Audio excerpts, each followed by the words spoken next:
Drastic change है मेरी life में।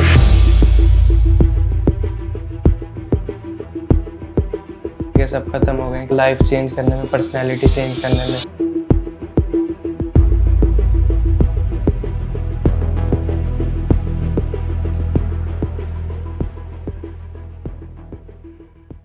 हेलो, मेरा नाम अभिषेक कुमार है। मैं रुड़की से आया हूँ। फिर हेयर फॉल की प्रॉब्लम मेरे को 21 ऑफ एज से ज़्यादा एक्सट्रीम हो गई थी। काफ़ी बाल झड़ने लगे थे। फिर मैंने लास्ट ईयर ट्राई किया कि पैच यूज़ करते हैं, तो मैंने पैच यूज़ किया।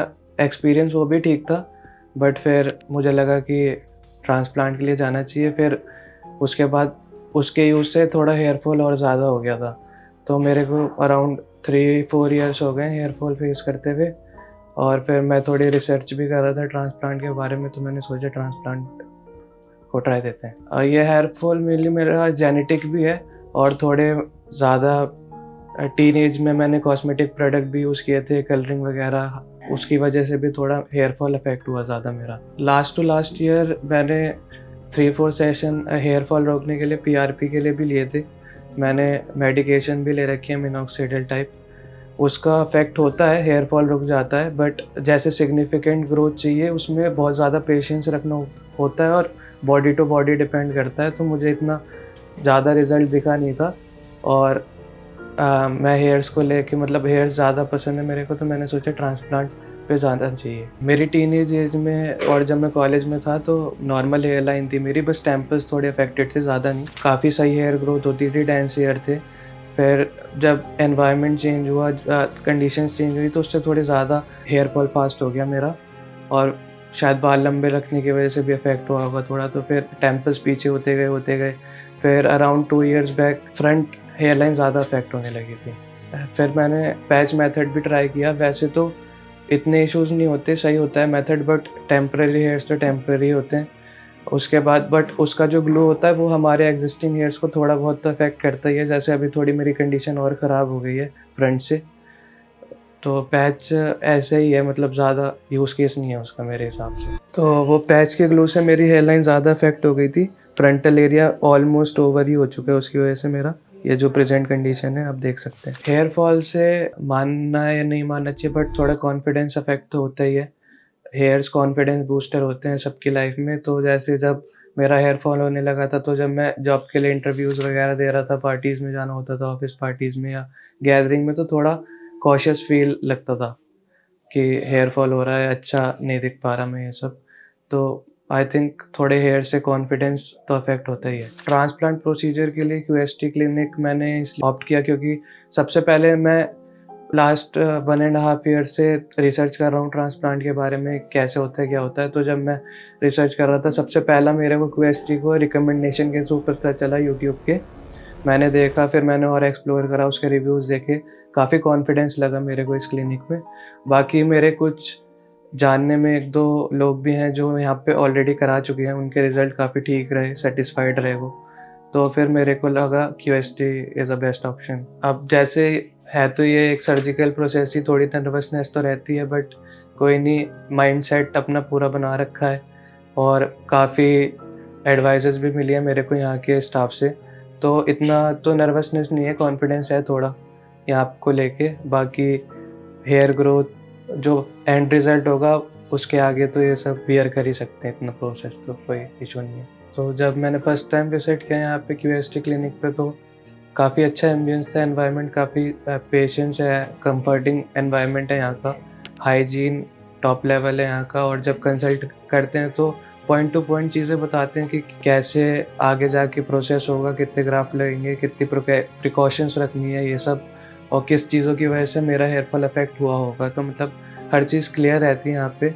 काफ़ी कंफर्टिंग एनवायरनमेंट है यहाँ का, और एश्योरेंस, एनवायरनमेंट से एश्योरेंस का पता चल जाता है कि मैं सही जगह पे आया हूँ, रिज़ल्ट अच्छे मिलेंगे। बाकी मैं अपना ओवरऑल पोस्ट सर्जरी एक्सपीरियंस आपके साथ शेयर करता रहूँगा। बाकी आगे का एक्सपीरियंस मैं अपना सर्जरी के बाद बताता हूँ। इस वीडियो के साथ जुड़े रहिएगा।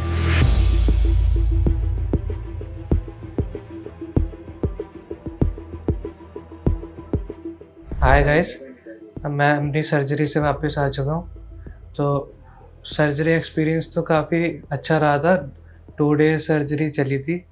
टोटल अराउंड 3600 ग्राफ्ट्स लगे थे मेरे को।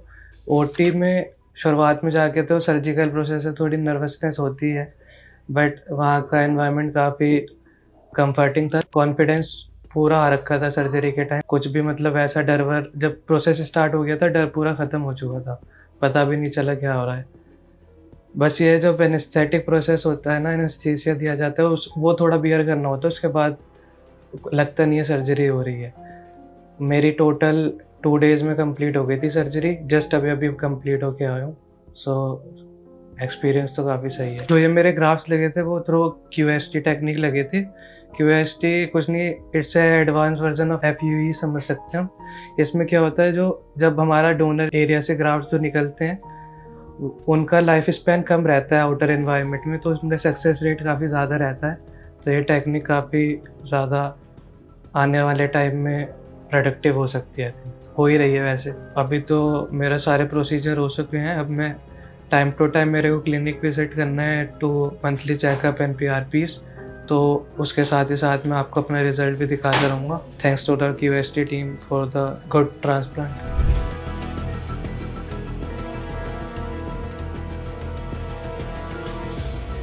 तो मैं आज अपने फर्स्ट पीआरपी सेशन के लिए आया था क्लिनिक पर। एक्सपीरियंस काफ़ी अच्छा रहा। अब मेरा पीआरपी सेशन हो चुका है और मैंने अपना hair transplant just 1 month back करवाया था। आप कंडीशन भी देख सकते हैं, मेरे हेयर्स की शेडिंग फेज शुरू हो चुका है। बाकी ट्रांसप्लांट का डिसीज़न मैंने इसलिए लिया क्योंकि हेयर फॉल की प्रॉब्लम काफ़ी पहले से थी मेरे को। थोड़ा जेनेटिक भी और थोड़ा कॉस्मेटिक प्रोडक्ट यूज़ करने से, केयर नहीं करने से हेयर फॉल ज़्यादा होता रहा। मैंने काफ़ी ट्रांसप्लांट से पहले काफ़ी रेमेडीज़ भी ली थी, काफ़ी मेडिसिन्स भी ट्राई करी थी, होम रेमेडीज़ भी ट्राई करी थी, बट इतना डिसेंट रिज़ल्ट नहीं मिल रहा था, तो I thought to switch to transplant. तो फिर जब मैंने ट्रांसप्लांट के लिए रिसर्च करा तो मुझे क्यूएसटी का पता चला। मैंने यूट्यूब पे इनकी वीडियोज़ देखी, जैसे राजपाल यादव सर वाली, और रिव्यूज़ पढ़े। बाकी मेरे 1-2 फ्रेंड सर्किल में भी हैं जिन्होंने यहाँ से ट्रांसप्लांट कराया था, तो आई थॉट मुझे यहाँ से कराना चाहिए, तो मैंने यहाँ चांस दिया और अब तक मैं काफ़ी सैटिस्फाइड हूँ अपने एक्सपीरियंस को लेके।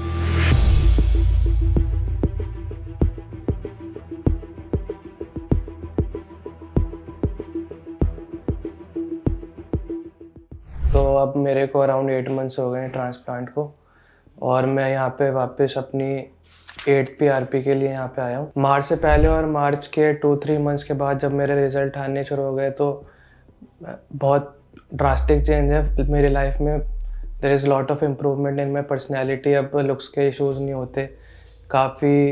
अब जहाँ जाते हैं वहाँ पे कॉन्फिडेंस से स्टैंड करने का कॉन्फिडेंस रहता है। पहले बहुत ज़्यादा इनसिक्योरिटी इश्यूज़ रहते थे हेयर्स को लेके, वो चीज़ अब ख़त्म हो गई है। एट लास्ट क्यूएसटी को तो बहुत बड़ा थैंक ही कर सकता हूँ कि उन्होंने बहुत बड़ा रोल प्ले किया लाइफ चेंज करने में, पर्सनैलिटी चेंज करने में। आज मतलब जो सारे इनसिक्योरिटी इश्यूज़ थे बालों को लेके, सब ख़त्म हो गए क्यूएसटी की मदद से।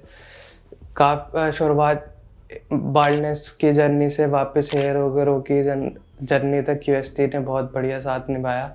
So very thankful to QST for their support and giving my hairs back.